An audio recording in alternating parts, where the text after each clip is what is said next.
ರಣವಿಕ್ರಮ ಹೋಗು. ನಿನಗೇನು ತಿಳಿಯದು ಈ ನಂಜೇಗೌಡನ ಕಾರ್ಯಸ್ಥಾನ. ನಿನ್ನಂತ ಬೆಟ್ಟದ ಹುಲಿಯ ಜೊತೆ ಬೇಟೆಯಾಡಲು ಸದಾ ಸಿದ್ಧ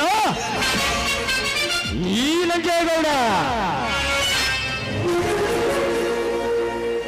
ಗೌಡ್ರೆ, ಆ ಮಕ್ಕಳನ್ನ ಬಿಟ್ಟು ಸುಮ್ಮನೆ ತಪ್ಪಾಯ್ತು. ನೀವು ಆರ್ಡರ್ ಮಾಡಿದ್ರೆ ಸಾಕು, ಅವರ ರುಂಡ ಆಗ್ತಾ ಇದೆ.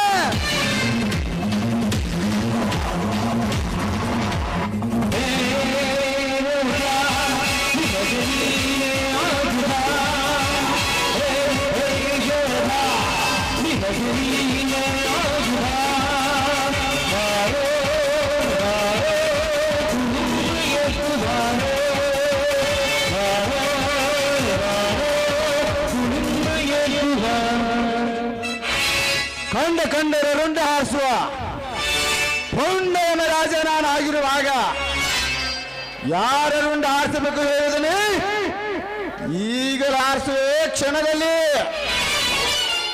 ಬೇರೆ ಯಾರು ಅಲ್ಲ ರಾಜ, ನನಗೆ ಅವಮಾನ ಮಾಡಿದ ಆ ರಣವಿಕ್ರಮ ಮತ್ತು ಗಜೇಂದ್ರನ ರುಂಡ ಹಾರಿಸಬೇಕು. Okay okay boss, okay. ಹಿಂದಕ್ಕೆ ಆ ರಣವಿಕ್ರಮ ನನಗೂ ಕೂಡ ಎಚ್ಚರಿಕೆ ಹೇಳಿ ಹೋಗಿದ್ದಾನೆ. ನೀವು ಈಗ ಆರ್ಡರ್ ಕೊಟ್ಟಿದ್ರಲ್ಲ, ನನಗೆ ಅಷ್ಟೇ ಸಾಕು. ಈಗಲೇ ಹೋಗಿ ಅವರ ರುಂಡ ಹಾರಿಸಿ ಮಾಡಿ ಬರುತ್ತೀನಿ. ನಿಲ್ಲು ರಾಜ, ನಿಲ್ಲು.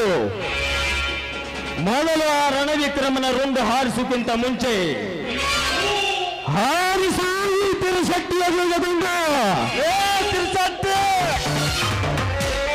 ನನ್ನ ಮಿತ್ರವನ್ನು ಹೇಳಿದರೆ ಸಾಕು. ಲೇ ಮಗನೇ, ನೀನಿನ್ನು ಸಾಯಲೇಬೇಕಲ್ಲ ಮಗನೇ, ಸಾಯಲೇಬೇಕು. ಅದೇನ್ರಿ ಸಾವ್ಕಾರ, ಯಾಕ್ರಿ ಅಂತ ತಪ್ಪು ನಾ ಯಾರು ಮಾಡೀನ್ರಿ? ಹಿಂಗ್ಯಾಕೆ ತಿಳಿವತ್ನ? ತಪ್ಪು ಮಾಡಿದೀಯ ತಿರುಶೆಟ್ಟಿ, ತಪ್ಪು ಮಾಡಿದೀಯ. ನನ್ನ ಅಪ್ಪಣೆ ಇಲ್ಲದೆ ಅವರಿಗೆ ದುಡ್ಡು ಕೊಟ್ಟದ್ದು ತಪ್ಪು ಮಾಡಿದೀಯ. ಅದಕ್ಕಾಗಿ ನೀನು ತಕ್ಕ ಶಿಕ್ಷೆ ಅನುಭವಿಸಲೇಬೇಕು. ತಡ್ಕೋರಿ ಸಾವ್ಕಾರ, ತಡ್ಕೋರಿ. ನಾ ಹೇಳೋದು ಜರ ಕೇರಿ, ಇಟ್ಟ್ಯಾಕ ಅವಸರಕ್ಕೆ ಬಿದ್ದೀರಿ? ಅಲ್ರಿ ಸಾವ್ಕಾರ, ನಾ ದುಡ್ಡು ಕೊಟ್ಟಿದ್ದ ಮಾತ ಖರೆ ಐತಿ. ಅದ್ರಾಗ ದುಡ್ಡು ಖರೆ ಮಾಡ್ರಿ ನೀವು. ನಕಲಿ ಅದಾವ್ರಿ, ನಕಲಿ ಅದಾವ. ಆ ನಕಲಿ ದುಡ್ಡು ಹೋದ ಆ ಧರ್ಮರಾಜ್ ಮನ್ಯಾಗ ಇಟ್ಟು ನಮ್ಮ ಇನ್ಸ್ಪೆಕ್ಟರ್ ಫೋನ್ ಮಾಡಿದ್ರಿ ಸಾವ್ಕಾರ, ಆ ಮನ್ಯಾಗ ಕಳತ ನಡೆದೈತೆ ಫೋನ್ ಹೇಳಿದ್ರಿ. ಹೆಂಗತ್ತೀರಿ? ನಂದು ಐಡಿಯಾ ಹೆಂಗೈತಿರಿ? ಮೆಚ್ಚಿದ ತಿರುಶೆಟ್ಟಿ ನಿನ್ನ ಬುದ್ಧಿವಂತಿಗೆ ಮಾತಿಗೆ ಈಗಲೇ ಇನ್ಸ್ಪೆಕ್ಟರ್ ವಿಜಯನಿಗೆ ಕಾಲ್ ಮಾಡಲೇಬೇಕು.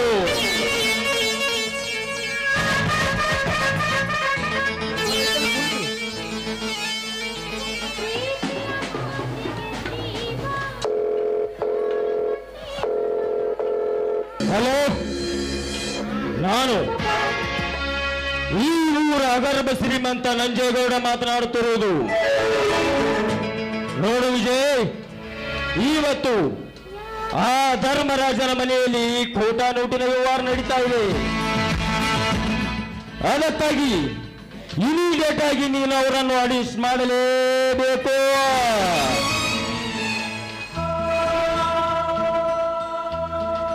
ಲೇ ಧರ್ಮ್ಯ,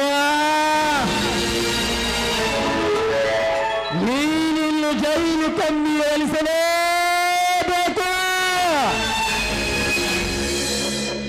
ಮಾರಿಗುಡಿ, ಇದೇ ಖುಷಿಯಲ್ಲಿ ಒಳಗೆ ಇಟ್ಟಿರುವ ಫುಲ್ ಬಾಟಲ್ ವಿಸ್ಕಿಯನ್ನು ತೆಗೆದುಕೊಂಡು ಬಾ. ಆಯ್ತು ಗೌಡ್ರೆ, ಈಗಲೇ ತೆಗೆದುಕೊಂಡು ಬರುತ್ತಾನೆ.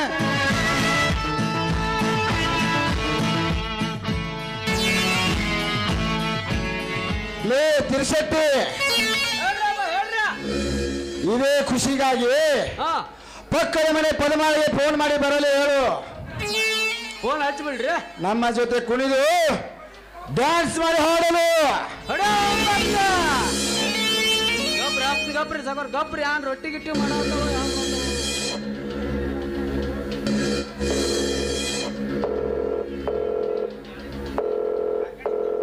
ಹಲೋ ಪದ್ಮಾವ ಯಾನ್ ಮಾಡತ್ತಿದಿ? ಹಾ ಅದ ರೊಟ್ಟಿ ಎಲ್ಲ ಬಿಟ್ಟ ಬಾ ನಮ್ಮ ಗೌಡ್ರ ಮನಿ ಕಡೆ. ಯಾಕಂದ್ರ ನಮ್ಮ ಗೌಡ್ರ ಎಲ್ಲ ಫುಲ್ ಕುಡ್ದಾವ್. ಎಟ್ಟು ಸಿಗ್ತೈತಿ ಇದ್ರಾಗ ಅಟ್ಟು ಎಬ್ಸ್ಕೊಂಡು ಹೋಗಾಕೈತಿ. ಪ್ರೋಗ್ರಾಮ್ ಐತಿ ಬಾ, ಡ್ಯಾನ್ಸ್ ಮಾಡಾಕೈತಿ ಬಾ, ನೋಡು ಸಟ್ನೆ ಕೈ ತಕೊಂಡು ಬಾ.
ಹಾ ರಾಜ, ನೀನಿನ್ನು ಫ್ಯಾಕ್ಟ್ರಿ ಕಡೆಗೆ ಹೋಗಿ ಬಾ.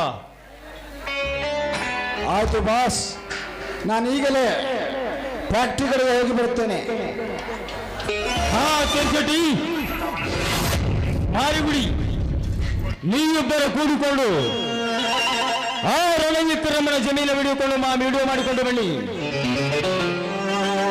ಏಕೆಂದರೆ ಅದರಲ್ಲಿ ಹೊಸದಾಗಿ ಫ್ಯಾಕ್ಟ್ರಿ ಕಟ್ಟಬೇಕು. ಆಯ್ತು ಏನಾರು ಕಟ್ಟಿ ಬಿಡೋಣ ನೋಡ್ರಿ, ನಾವೆಲ್ಲ ವಿಡಿಯೋ ಮಾಡ್ಕೊಂಡ್ ಬರ್ತೇವೆ ನೋಡ್ರಿ.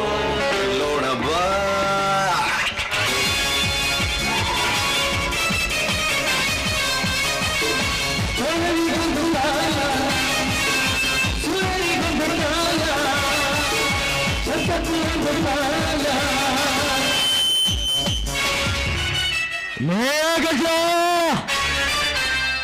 ನಾನು ಕೊಟ್ಟ ಟ್ರೀಟ್ಮೆಂಟ್ಗೆ ನೀನು ಗುಣ ಆಗ್ತೀಯೇನೋ? ನೋ, ಖಂಡಿತ ನೀನು ಜೈಲಿನಲ್ಲಿ ಕೊಳೆಯುವ ಏನಾಗ್ತೀಯ.